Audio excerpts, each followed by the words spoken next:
Assalamualaikum warahmatullahi wabarakatuh. Perkenalkan, nama saya Elijah Andin Pratiwi. Saya dari kelas 11 TKP SMK Negeri 1 Rimba Melintang.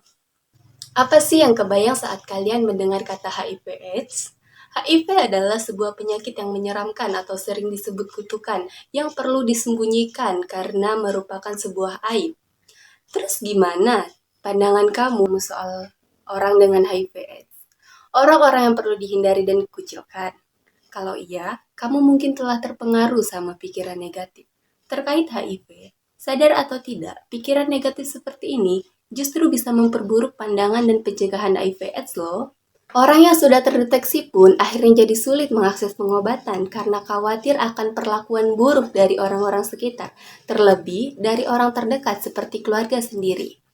Nah, jadi kali ini saya mau jelasin lebih lanjut soal HIV/AIDS, biar kita juga kenal lebih banyak dan gak salah paham lagi soal HIV/AIDS. Apa sih yang dimaksud dengan HIV/AIDS? HIV adalah virus yang merusak sistem kekebalan tubuh. Virus ini menyasar sel CD4 dalam tubuh manusia, yaitu bagian dari sel darah putih yang berfungsi untuk melawan infeksi. Semakin banyak virus HIV dalam tubuh, maka semakin sedikit jumlah sel CD4. Jadi, kalau CD4 ini hancur, sistem kekebalan tubuh pun menurun sehingga jadi lebih rentan terserang penyakit.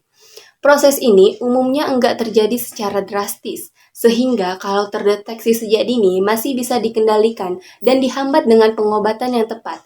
Stadium akhir dari infeksi virus HIV yang bisa terjadi kalau infeksi HIV enggak segera ditangani.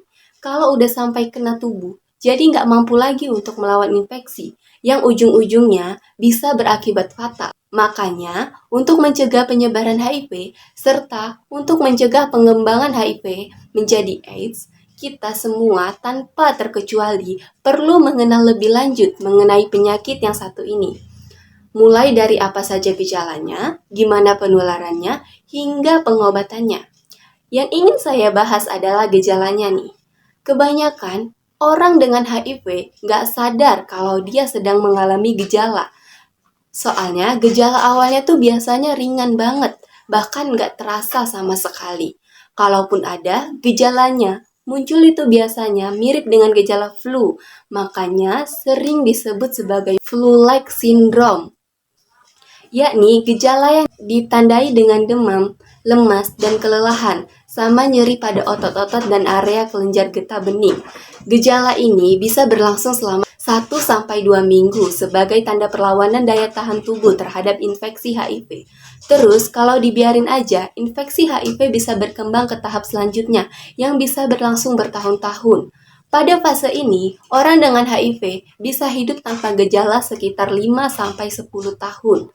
Jadi, yang selama masa itu rasanya kayak sehat-sehat aja, meski tanpa gejala, reproduksi virus terus berjalan dan sistem kekebalan tubuh pun semakin runtuh. Nah, di akhir fase ini, jika HIV tidak juga ditangani dengan pengobatan, maka selanjutnya status HIV bisa terus berlanjut ke tahap yang lebih berat dan dapat ditandai dengan munculnya gejala-gejala yang lebih berat dan mengganggu. Soalnya di tahap ini, jumlah sel CD4 sudah sangat rendah, jadi sistem daya tahan tubuh nggak mampu lagi tuh untuk melindungi diri dari berbagai penyebab infeksi di sekitar. Gejala yang muncul biasanya berbeda-beda, tergantung infeksi apa yang menyertai, mulai dari batuk pilek yang tak kunjung sembuh, diare sampai berminggu-minggu, atau penurunan berat badan, demam berhari-hari, munculnya ruam-ruam di kulit, dan sariawan yang timbul. Bahkan, malah bikin jadi susah makan, dan pembengkakan kelenjar getah bening terus tumbuh, pun semakin lama semakin lemah. Jika tetap tidak ditangani, kondisi ini akan terus berkembang dan membuat tubuh semakin tidak berdaya. Kedengarannya berat banget. Iya, itulah kenapa kondisi ini perlu disikapi dengan tepat, bukan dengan membiarkannya begitu saja.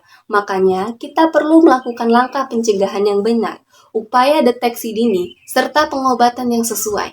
Jika memang telah terdeteksi HIV positif, maka mencegahnya kita perlu tahu dulu nih, bagaimana sih penularannya?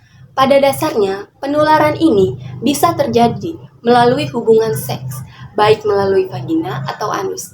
Selain itu, penularan juga bisa terjadi melalui penggunaan jarum suntik. Misalnya, suntik di bidan yang nggak diperhatikan kestabilannya. Nah, satu lagi nih, virus HIV juga bisa menular dari air susu ibu saat proses menyusui. So, udah tahu kan apa aja cara penularannya? Mulai ada bayangan dong cara mencegah infeksi HIV ini? Tenang, supaya lebih jelas, saya akan lanjut jelasin beberapa langkah pencegahannya. Yang pertama, hindari berhubungan intim, tidak menggunakan narkotika dan obat terlarang, khususnya suntikan. Karena memakai kembali sebagian kecil kapas yang terpapar virus, bandar narkoba juga sering menjual alat suntik bekas yang sebenarnya belum steril dan aktif dalam kegiatan yang positif. Mungkin sekian yang bisa saya sampaikan dan saya mohon maaf jika ada salah kata dalam penyampaian atau penyampaian saya yang kurang pas. Mohon dimaafkan. Saya akhiri. Wabillahi taufik wal hidayah. Wassalamualaikum warahmatullahi wabarakatuh.